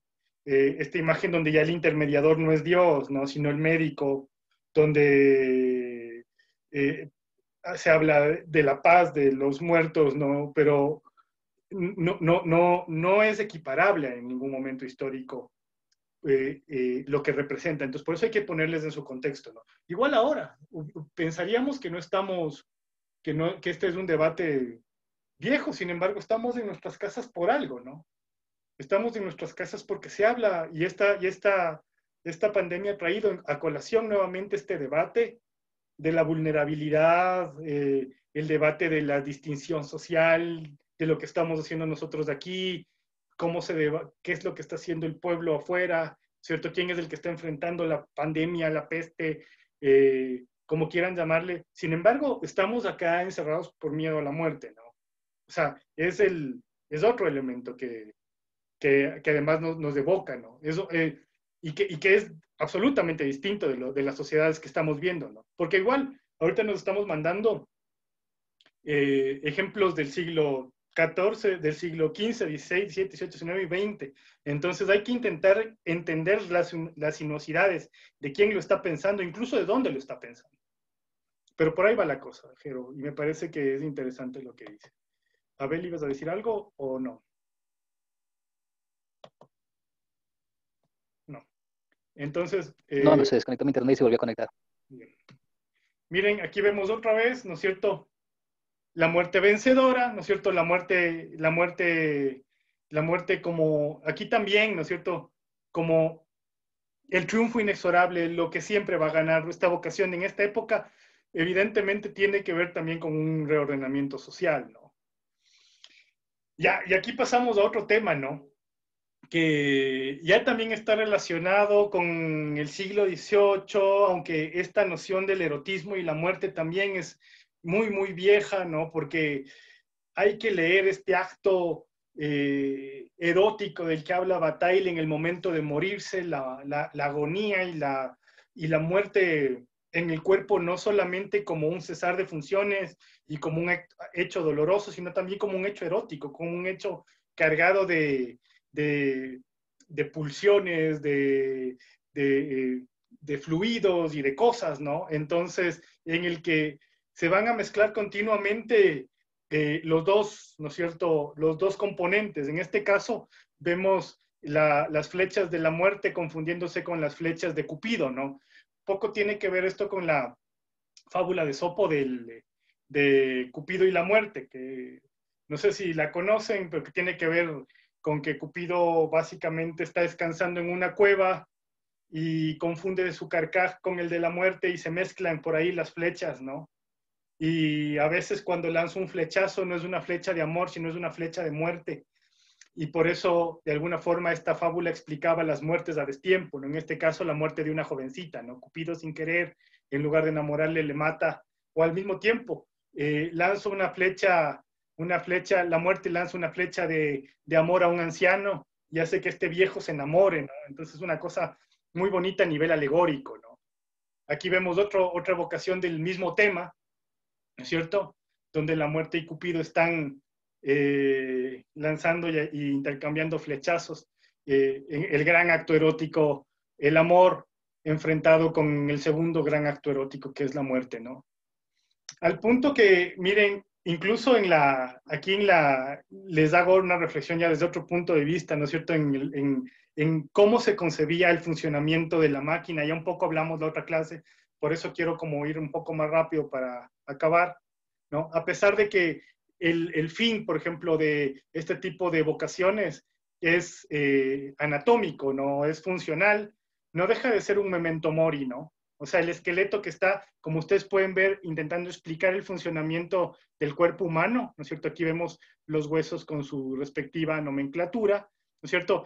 Carga un reloj de arena, ¿no es cierto? Y sale del sepulcro, ¿no es cierto? Entonces, es también un elemento evocador potente. Aquí vemos, por ejemplo, un teatro anatómico del siglo XVII, siglo XVIII, y aquí justamente la muerte aparece como, no solamente está en los estudiantes, ¿no? Si se dan cuenta, entre las bancadas, ¿no es cierto?, también están los esqueletos con emblemas, hay animales muertos, hay aves, hay caballos. Entonces se convierte en un gran elemento de atracción la muerte y su representación. Esta muerte es al mismo tiempo científica, pero no deja de ser mágica, no deja de ser religiosa, ¿no? Entonces, en ese sentido, es sumamente importante entender el funcionamiento de la máquina. Y aquí, por ejemplo, vemos una de las evocaciones más famosas, ¿no?, de esta época de los anatomistas del siglo XVIII, que es justamente Riusch, que diseñó un mecanismo para generar pequeñas construcciones, ¿no? Él estaba muy interesado en el funcionamiento de los cuerpos, pero básicamente con neonatos el tipo generó como una especie de construcciones plásticas en las que logró preservar los tejidos. Pero ustedes se dan cuenta que no son simplemente cuerpos que están mostrándonos cómo funcionan, ¿no?, sino que están en inusuales paisajes, ¿no? Entonces la muerte además aparece como esta evocación inusual, como este espacio de lo rocambolesco, el espacio de lo indescriptible, ¿no? Entonces se convierte en un referente, no solo de la capacidad de preservar tejidos. Busquen Riusch, como está aquí escrito, ¿no? Y van a encontrarse con elementos súper fuertes a nivel de conservación, pero además de la estética que utiliza el anatomista para exhibir, ¿no es cierto?, el cuerpo humano, en este caso, con cuerpos de niños, ¿no? Esto ya les presenté en la otra clase, ¿no es cierto?, que es esta suerte de shock o de impacto por el funcionamiento de la máquina, ¿no? Todos los grabados de esta serie son muy impactantes, ¿no?, porque está definitivamente como que atravesándolo todo, ¿no? Entonces, esa muerte que ya no es temida, sino que es más bien estudiada para ver cómo funciona, y que llega al punto de la imagen que habíamos hablado de la Venus anatómica de Susini, que reposa en el Museo de la Spécola en Florencia, ¿no?, que como ustedes pueden darse cuenta, tiene elementos ilustrativos, es decir, fue generada con el fin de impactar, ¿no? O sea, no, eso es obvio, porque tiene cabello humano, tiene ojos de cristal, pero al mismo tiempo es pedagógica, ¿no? O sea, es una muerte pedagógica, es una muerte que de alguna forma tiene este componente, fue creada para eso, ¿no? Aquí le vemos completa, ¿no es cierto?, los detalles que tiene el cuerpo y lo impactante que debe ser ver esa cavidad torácica, ¿no? Entonces, esta suerte de medicina que todavía se impacta, que todavía le percibe a esta suerte de injusticia, ¿no? Porque es una Venus, es una mujer hermosa que yace en la cama, ¿no? Bueno, esto es básicamente lo mismo que les había dicho hace un rato, creo que está en desorden. Dentro de las imágenes que yo les propuse para analizar de acá, ¿no es cierto?, uno se pregunta, ¿por qué no hay estos elementos acá? O sea, ¿por qué no tienen este mismo impacto visual, esta misma evidencia, ¿no? Y Jiménez Escudero, entre otros estudiosos de la iconología, de la iconografía y de la semántica y de la haiografía, ¿no es cierto?, nos dicen que no eran efectivos tanto por la, digamos que, presencia del nuevo canon pedagógico católico, que era muy fuerte, el canon que trajo la Lore a colación, pero al mismo tiempo porque el pueblo no estaba acostumbrado a ese tipo de vocaciones. Es decir, volvemos al punto que surgió con el debate con el Abel, ¿no? O sea, es decir, tiene que estar pensado para quién lo va a consumir, ¿no? Entonces, la eficacia de estas evocaciones es mucho más potente para acá, en el sentido de que fueron generadas en este catolicismo contrarreformista, ¿no? Entonces, la famosa representación de Mariana de Jesús reflexionando, meditando junto a la calavera, la Meditatio Mortis, ¿no? O, por ejemplo, este cuadro que les sugería analizar, que está en la iglesia de la Compañía, ¿no?, que representa la conversión de San Francisco de Borja, cuando carga a Isabel de Portugal, una mujer conocida y tenida por hermosa en su época, ¿no?, que al final del trayecto, ¿no es cierto?, cuando en ese entonces todavía duque de Gandia destapa el féretro, ve el cuerpo caracterizado por esa serena belleza convertido en un despojo mortal, ¿no? Y ahí básicamente se habla de su conversión, ¿no? He traído el cuerpo de Nuestra Señora en rigurosa custodia desde Toledo a Granada, pero jurar que es ella misma, cuya belleza tanto me admiraba, no me atrevo, ¿no? Y entonces, y aquí hay toda esta evocación de la transformación y de la brutalidad del paso de la muerte por un cuerpo, ¿no? Pues aquí le vemos al sujeto tapándose la nariz frente al olor, a las evidencias de un cuerpo real, que al final termina también mancillado por la muerte, ¿no? Aquí vemos otras evocaciones en torno a la muerte, ¿no? Que no necesariamente es del esqueleto, ¿no? Y que, por ejemplo, esto es un psicopombo muy, muy popular en los cementerios, ¿no? Que en este caso representa Cronos o el tiempo, la marcha del tiempo, el fin del tiempo, que es también muy interesante. Quiero ir un poquito más rápido porque quiero acabar para discutir un poco. Aquí le vemos, por ejemplo, esto me pareció muy interesante porque es la muerte del artista, ¿no? Como ustedes pueden darse cuenta, la fama y la fortuna, dice este retrato de finales del siglo XIX, llegan tarde, ¿no? Cuando la muerte ha visitado antes que los demás del cuerpo y ha hecho ya de las suyas, ¿no? Entonces el artista aquí ya se ha muerto con sus obras. Otro elemento interesante es el espejo de la muerte. Esto también lo trajimos ya a colación, ¿no es cierto? Es otro leitmotiv, no se puede llamar una danza macabra, pero sí es una representación muy común que vamos a ver en todos los espacios de la muerte, ¿no? La pareja joven yace mientras el tiempo les muestra un espejo que les cautiva y no se dan cuenta de que la muerte está ahí agazapada esperando, ¿no es cierto? Esa brutalidad que va a proceder justamente a quitar la vida, ¿no? Y en ocasiones también la belleza. Aquí, por ejemplo, le vemos a la mujer igual viéndose en el espejo con la muerte acechando, ¿no es cierto? Todo esto tiene un trasfondo moral y erótico, o sea, es decir, esta presencia del erótico en las apariciones de la muerte es continua, ¿no es cierto? Está evocando la voluptuosidad, está evocando el fin de la voluptuosidad, como podemos ver aquí también en la tensión que existe en estas damas y la muerte, ¿no? Otra representación común, ¿no? De la muerte y la dama, la muerte mezclada con estas mujeres que están cargadas de vida, ¿no? Que son sensuales, ¿no? Y que llega a su culmen en uno de los cuadros más famosos de Hans Baldung Green de 1518, la muerte y la doncella, ¿no?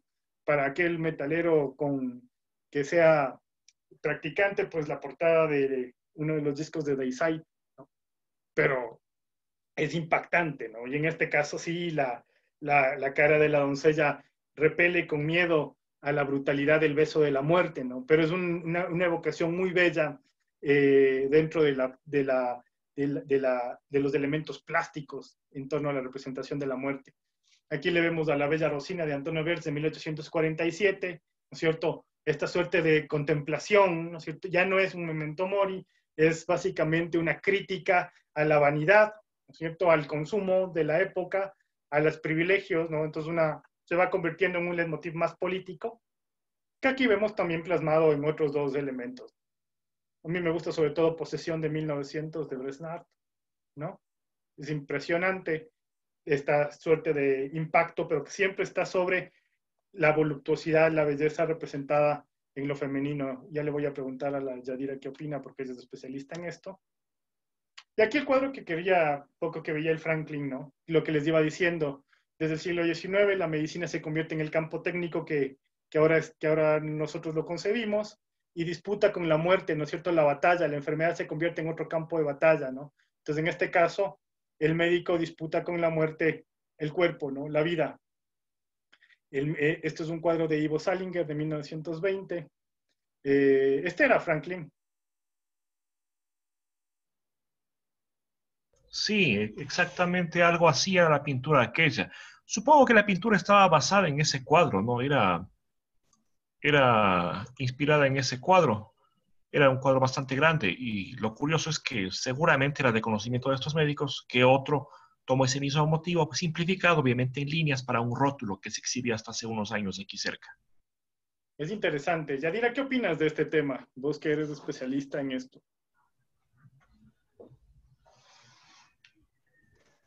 Especialista.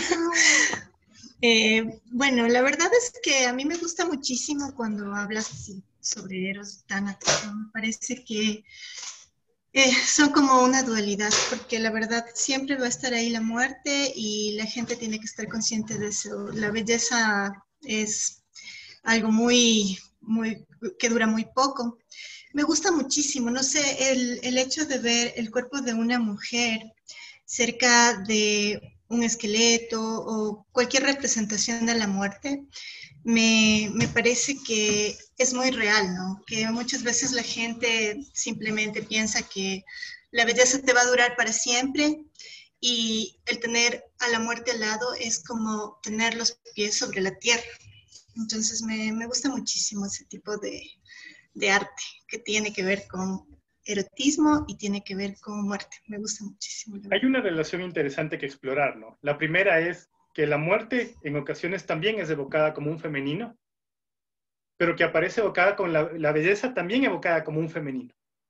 O sea, ese es un primer punto. Y por otro lado es también cómo se concibe a la doncella y a la belleza, ¿no? O incluso cuando la muerte aparece como ese ejercicio de lo injusto y el cadáver que queda es un cadáver bello, por ejemplo. Entonces, muestra de esto, ya tenemos que ir acabando, sabía que era una enorme clase, disculpen, pero muestra de esto, ¿no es cierto? Esta disputa con el cuerpo, miren en el siglo XIX qué carácter tenía, ¿no? O sea, la muerte aparece como ya en este caso el facultativo, el médico, ¿no es cierto?, que se enfrenta a esa suerte de injusticia, ¿no? El cadáver bello, el cadáver de la mujer, el cadáver, incluso también en ocasiones del cadáver del joven, ¿no? No solamente de la mujer, pero sí esa suerte de el paso de la muerte, el paso brutal de la muerte por donde no debía haber sido, ¿no? O sea, al menos a nivel si hay un no deber. Aquí le vemos, por ejemplo, ya con un nuevo formato, ¿no es cierto?, en 1922, de la serie Tonta Muerte, mi compañera de juegos, ¿no? El Fool's Dead, My Playmate, de Franz Fielder, ¿no es cierto? Esta idea ya visual, ¿no es cierto?, muy erótica en su momento, porque la fotografía parece como ese nuevo lenguaje, ¿no? Pero en el que otra vez, ¿no es cierto?, el cuerpo de la mujer cuestiona, ¿no es cierto?, en este caso, a la muerte, ¿no? Es evidentemente uno de los elementos más comunes. A mí me sorprendió cuando yo visité una de las minas chilenas en Humberstone, sitio patrimonial, que había un montón de imágenes de este tipo, como supongo que eso sería la pornografía de la época, ¿no? Pero que habían quedado como recuerdos de lo que veían los mineros, ¿no? Entonces, esto estaba cargado de erotismo, ¿no? Y estaba cargado de significaciones para la gente, ¿no? Y aquí vemos, como para terminar con este tema, ¿no es cierto?, a Teda Vara, una famosa actriz de su época, principios del siglo XX, ¿no es cierto?, en unas imágenes promocionales para el film Fool There Was, de principios del siglo XX, ¿no es cierto? Y aquí es interesante no solamente la exploración performática de la publicidad, sino que también el nombre de la actriz, si ustedes le leen al revés, ¿no es cierto?, va a ser Arab Dead, como un anagrama de Arab Dead, ¿no? Entonces hay una evocación, siempre esta belleza de la mujer con lo inacible, ¿no? Para terminar, quería también haciendo un tributo a lo que está investigando el Jero, les traigo, por ejemplo, esto es un elemento que circuló en la prensa quiteña en 1944. Ya se veía la decadencia alemana, ¿no? Entonces, la muerte, como bien lo dijo el Jero, la gran representación de la guerra, ¿no es cierto? Aquí le está diciendo Adolfo, te presento a un amigo, ¿no? La derrota, la rebelión, y aquí está Hitler representado. Esto es interesante porque esto es del Comercio de 1944, interesante, ¿no? Porque la muerte siempre aparece evocada así en la guerra, ¿no? Aquí vemos, por ejemplo, igual representaciones de la muerte en la Primera Guerra Mundial, ¿no? Aquí está el Kaiser incluso, el soldado que está acompañado siempre en la trinchera con la muerte, de la Segunda Guerra Mundial, muy común, ¿no? Tanto en la identificación de los ejércitos como en este carácter moralizador, ¿no es cierto? Que aquí dice Atomkrieg 9, que sería como no guerra atómica, ¿no? También una evocación de estos elementos. Un montón de cosas, como se habrán dado cuenta, por eso había que hacerlo rápido, disculparán, pero esa plasticidad de la muerte, ustedes pueden poner 100,000 ejemplos más, ¿no? Y está presente. Lo que hemos hecho es como un recorrido rápido, pero además intentarse cierta búsqueda de motivos, ¿no es cierto? Y de elementos de cada época. Ahora no se podría hacer algo así, ¿no? Es la época en la que estamos tan saturados de representaciones y de imágenes que habría demasiadas, ¿no? En esta época todavía, hasta el siglo XX, mediados, podemos reconocer estos elementos y su funcionamiento. No sé si alguien quiere opinar. Eso es lo que yo decía hace un ratito. En esta época ya no hay necesidad de intermediaciones. En esta época es el consumo directo de la muerte. Es sobre todo yo creo que hay una sobresaturación de elementos, ¿no? O sea, igual sigues consumiendo. O sea, por ejemplo, acá en el espacio de lo local, ¿no es cierto? En redes, por ejemplo, lo que pasó en Guayaquil es un elemento de que todavía causa impacto. Por ejemplo, la foto o la evidencia de un cadáver en una casa o en la calle, ¿no? Pero eso es interesante, pero vemos que siempre tiene un elemento que nos deja leer la época. Esa muerte no está funcionando igual. Y en ese sentido volvemos a lo que habíamos dicho en la clase primera, ¿no? Es un hecho biológico, sí, a todas luces, pero toda la muerte de la que se ha escrito es un hecho cultural. Esa muerte, por eso cambia, por eso adquiere otra forma, por eso está con una doncella, por eso luego se vuelve moral. Esa muerte que luego tú le viste, Jero, en tu imagen, ¿no es cierto?, se convierte en un caballero y ahora podría incluso convertirse en un astronauta, ¿no? Pero esa muerte dialoga con la sociedad que le da vida. ¿Alguien más? Tenemos un minutito. También hay algo que yo he estado pensando, por ejemplo, en muchos cuadros, estamos acostumbrados a verle a la muerte como esqueleto, pero nos estamos olvidando también verle a la muerte como ángel, como un ángel de aspecto hermoso. Recuerdo una vez haber visto un cuadro, creo que era siglo XIX, la composición era una madre que sostenía un bebé y era un ángel de la muerte vestida de blanco que le estaba dando un beso en la frente al bebé. Entonces también hay que, de alguna forma, para ciertos artistas o para ciertos contextos, la muerte también podía ser algo bello. Claro. O sea, mira la muerte de Bergman, ¿no? Creo que el movimiento gótico de segunda mitad del 20 en la música y en la estética va a reivindicar la belleza de eso, de esa oscuridad de la muerte. Traigamos ejemplos para la próxima clase, ¿les parece? Ya. Bueno, gracias al Franklin, el fin de semana tenemos la opción de ver Macario, ¿no? O sea, siempre veamos algo y está chévere. Investigué y la novela tuya ciertamente es el origen de la película, pero la compañera Liliana, la otra clase, me envió un link a una fábula animada de los hermanos Grimm en la que se basa la novela. Entonces, es interesante porque vamos excavando y atrás hay más. Y eso es algo chévere, entonces ahí hay una cosa divertida. Recuerden que uno de los 2 manuales que están propuestos para la unidad 5, tienen que leer, el que les llame la atención, puede ser Erasmo, no leerse el manual, intentar explicar cómo funciona, ¿no? Ya les voy a poner ya la estructura del ejercicio para debatir acá. Creo que esta clase, al tener tantas evocaciones, sabía que iba a ser un poco larga, pero intentaré en la próxima más bien generar debate, así que vengan con ganas de hablar. Que ahorita el que va a morir soy yo, si sigo así. No, descansa, Leonardo. Un abrazo grande a todos. Igualmente. Y a todas. Está en la clase todo y en la noche ya esta clase. O sea, ya pueden volver a verla, pueden consultar, pueden bajarse los libros y todo. Ha sido un gusto como siempre estar con ustedes. Gracias. Gracias, Leo. Saludos a todos. Chao. Gracias, Leo. Gracias, Hasta luego. Leo. Un abrazo. Saludos, atentos. Chao.